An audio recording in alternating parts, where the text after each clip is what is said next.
Larry King, you've interviewed thousands of guests, world leaders, celebrities. I'm going to throw a bunch of names at you. Give me one, maybe two-word answers on each one. All right? Let's start with Lady Gaga. Extraordinary, surprisingly terrific. Yeah. Okay. Gloria Allred. She's everywhere. But she's never been in a courtroom. That's the one place she missed, right? Very hard to book. Yeah, okay. O.J. Simpson. Tragic figure. Greek tragedy. Greek tragedy. Yeah, I mean, you couldn't write that. You know, when you think about it, he's the most famous person ever in the world charged with murder. Is that right? Think about it. Well, Hitler? He was never charged. Oh, he's never charged. So in your eyes, he's innocent. Is that what you're telling me? No! He was never. It's technicality. Ahmadinejad. Oh, boy, he gave me a tough time. Yeah. Yeah, it was like, he said, we're doing the interview, and he said... Did you mention you were Jewish? The Italians, they never stop. If there was a Holocaust, he said, if. If, really? Yes, I said, if. I jumped on him. And then we never really ended. Now, I'm doing this in a room with 43 of his Iranian guards. Right, yeah. Risky.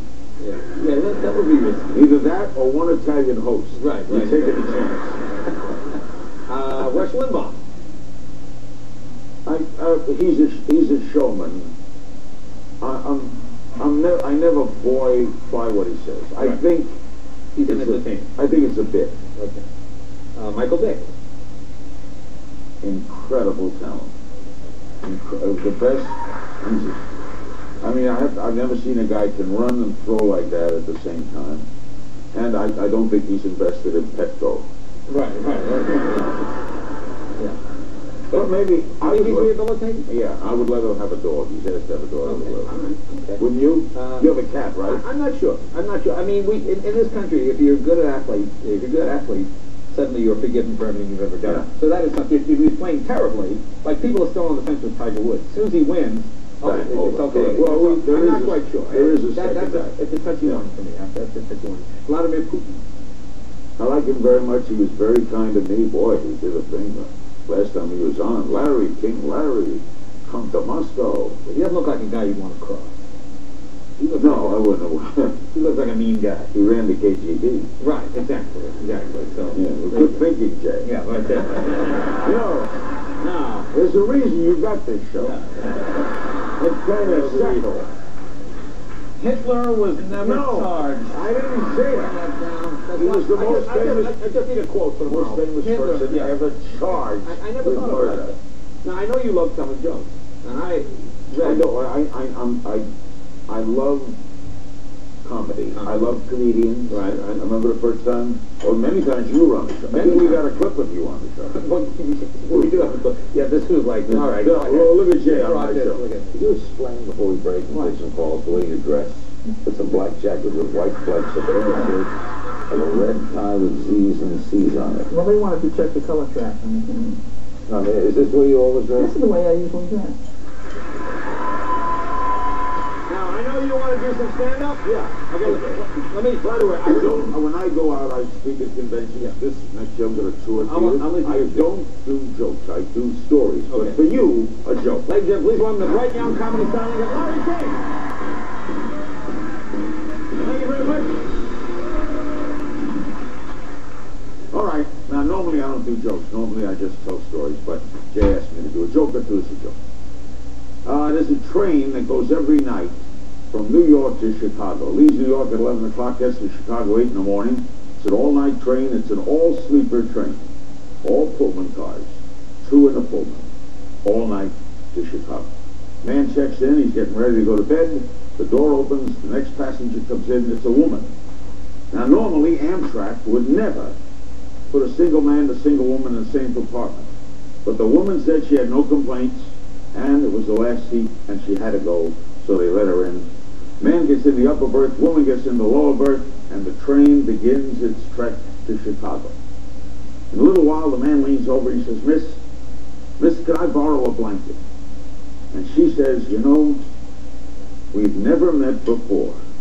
We're two strangers on the train, you and I, and after tomorrow we'll never see each other again.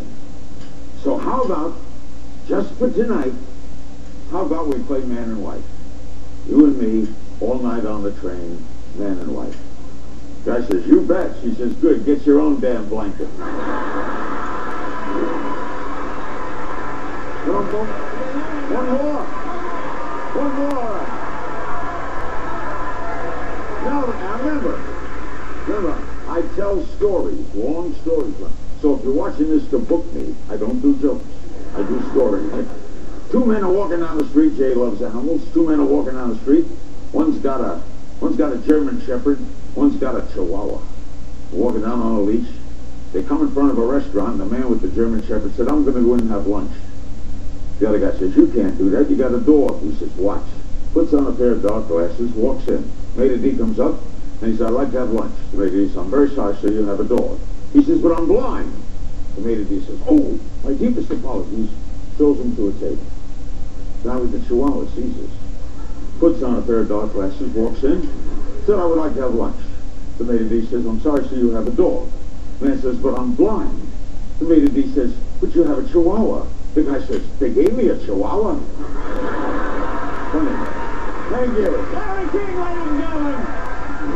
Free shows tonight. Larry King at the Kit Kat Club in Chicago. Down there. Be right back with Garrett Hedlund right after this.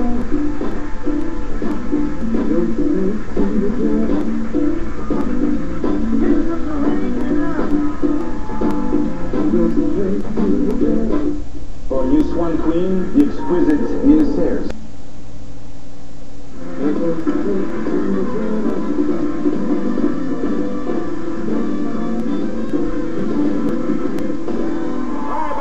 The star of the #1 movie in the country, Tron Legacy, is in theaters right now. It's really good. This Wednesday, he co-stars up with Gwyneth Paltrow in the new film Country Strong. Please welcome Garrett Hedlund. Garrett?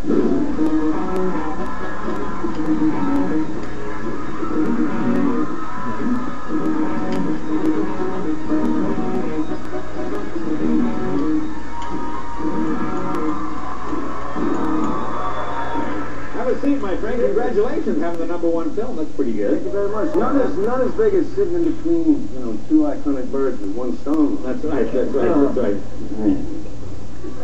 Now, look at this cover of Men's Health magazine. My Bible, by the way. Now you're talking here about you grew up on a farm. Yes, I did. Yeah. Okay, so where Minnesota? Northern Minnesota. I grew up on a cattle farm. Yeah, that was about You were 400 this time of acres. year. Yeah, beautiful in Celsius. Yeah. So what animals did you raise? We had beef cattle early on in our lives. We had a big turkey farm with like 40,000-50,000 turkeys. 50,000. Yeah. How many head of cattle? About 100 head. 100 head. But the funny thing is, every morning I'd go to the turkey shed with my grandfather, and we'd start laying shavings, and he'd put on Johnny Cash, and all the turkeys would start bobbing their heads. Really? All of them, yeah, turkeys love Johnny Cash. Yeah, I didn't know that. Wow, see, these animal things I never realized. And you're on the cover of W magazine. Can I ask you a question? I'm going to get first. In northern Minnesota, where do you get those pants in northern Minnesota? They're very rare. Leopard hunting season only comes around once it's the first Sunday of April. Well, I got some for you, actually. Santa came and, what do you have there? spring, Oh, winter. very nice. You brought these to me. Oh, you're not going to ask me about that. Very nice. So that is Spring, winter leopard. This doesn't seem like you. No, well, I walked into, W in New York, and, they say one thing you got to understand is we're a fashion magazine. We don't do the jeans and T-shirt. And I look at these racks, and it's all these leather straps of bondage. They say, you get naked, we just strap you up in this stuff. And then I see this pair of leopard pants, and I was like, how much for that little number? Wow. Wow. Now, was this the audition, or you already have to? So how did you get started as an actor? How far are you from, Minneapolis? 7 hours north. 7 hours north? Yeah. Okay. So how does one get into act? How do you go from cattle, leopard pants to Tron? This is what I'm curious. Well, when I was in Minnesota, we'd get VHSs for, movies, things like that. And I'd always go to the back of them and I'd find the address, the MGM Studios or Paramount or something. I'd try and write to them and ask if I can be in one of their films. And Really? Yeah. But I was just a little kid on the farm. Then I'd moved to Arizona and I'd start studying and sort of writing to, managers and agents saying, I'm an aspiring actor seeking representation. Would you sit down with me? Like I did it to Bernie Brillstein as well. Oh, Bernie. Did Bernie call you back? No, he didn't, but I went to his book signing that he did for Little Things Matter the Most in the industry. He signed a book for me. Now that you're a client, I may return your call. Wow. Yeah. Now, also, you are a classic car as well. What did you just bought? 53 Hudson Horn. Fantastic. Larry, you bought one new, didn't you? Many times. Oh. Yes. What's your own? Yeah, Larry, he's still got 2 payments left on his. I haven't even transferred the title yet. It's a 53. That's a good year, 53. Yeah. See, like I'm in a farm. Yeah, it's the 3 on the tree, yeah. Now, show the photo. That's a great car. Yeah, I would buy that. Yeah. Oh, it looks like a little engine fire there, but it looks a lot different than the pictures I saw of yours, but it's a beautiful road rat, and I hope to this year be able to try and fix it up. Yeah, and this would pretty much do away with the myth that film stars do well. If you pull up on that thing and they go, trust me, by the looks of that, I bought that cheap. No, I don't know. But I was doing this film on the road, this Jack Kerouac novel, and in that book they drive all the 49 Hudson Hornets, the 49 Plymouths and Chevys and everything, and I've been attached for a while, so I bought this car to kind of drive around and get used to it. I mean, there's no power steering and stuff. It's a great car. And yeah. Well, welcome to the Hudson fraternity. I'll get you in the club, get your little placard up. Great. All the guys are Larry and our age. You'll have a great time. Now, tell us about Tron Legacy. It looks like it looks like a lot of work. I mean, I think it was around like a 70-day shoot in a stage the whole time with all the blue screen and everything, but it's such a wonderful, I'm so proud of the film, and to go see it, and I don't really have words to express it because it's undoubtedly like anything else. Yeah. But to go to the theaters and take this adventure, I mean... Did you see the first one? Yeah, I saw the first one. I mean, did you see it as a kid when you know? I saw it in 2003. I was already 18 years old. Yeah.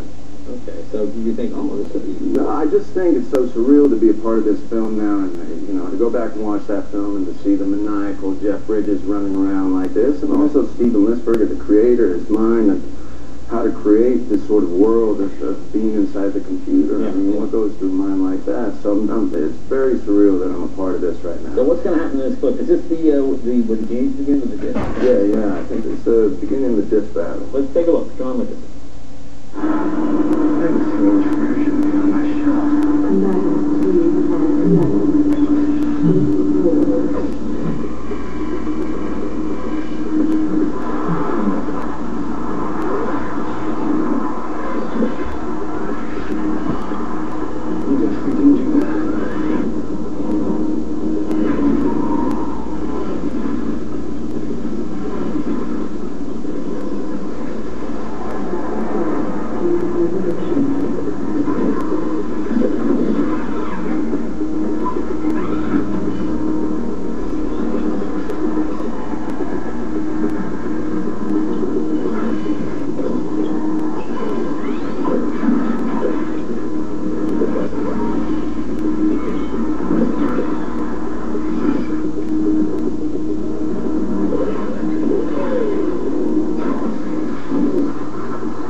Garrett, great job, my friend.